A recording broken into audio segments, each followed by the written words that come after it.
Science and tech news now. Phone-free classroom policies are getting high marks. And as News Channel's Tracy Lair reports, the governor of California credits a local school district with leading the way. Teachers will never forget what it was like when students in the Santa Barbara Unified School District had access to their phones.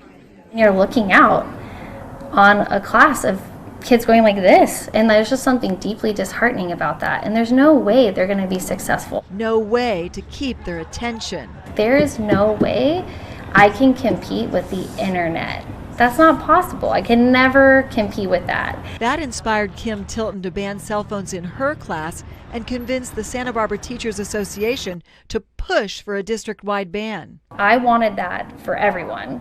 And there were a lot of people who kind of pushed back on that. It wasn't like everyone was on board from the beginning. They also dialed up the district, asking its leadership to take responsibility for the phones. I supported it. We got a committee together. We sort of blended these two committees and came up with our cell phone policy called Off and Away.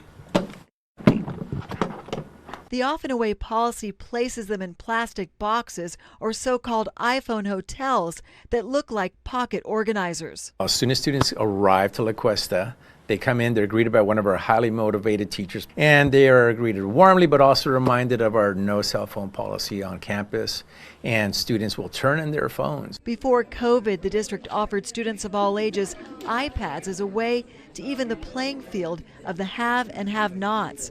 But access to the internet led to unforeseen problems. We're teaching 21st century children. Learning how to manage themselves around devices is going to have to be a lifelong skill. This is something that we're in a journey on still that needs some more work. Now they seem to be on the same page. And while students went without their phones in class, the district answered a call from Governor Gavin Newsom's office. We got a call asking me to please come to meet with the governor and the first partner to discuss what our journey has been like and how have we done this. Santa Barbara and Fresno superintendents had a chance to share their similar bans with the governor. The most interesting fact about this whole thing has been that parents have zero complaints. I have heard not from one parent this year about taking the cell phones away, nor any teachers. Teachers say they still deal with parents concerned they won't be able to reach their kids in an emergency. But phones are not too far out of reach, and kids are experiencing the benefits. Obviously, they would love to keep their phones with them all day, but at the same time, they've also shared with us they feel better not having to have their phones with them. The Newsoms are raising 4 kids. They, as parents, are also raising teenagers. So they have a lot to say as to how they perceive what's happening. The big takeaway with that conversation, I think, has to do with the mental health. They're really doing all of this because of the well-being and mental health of students.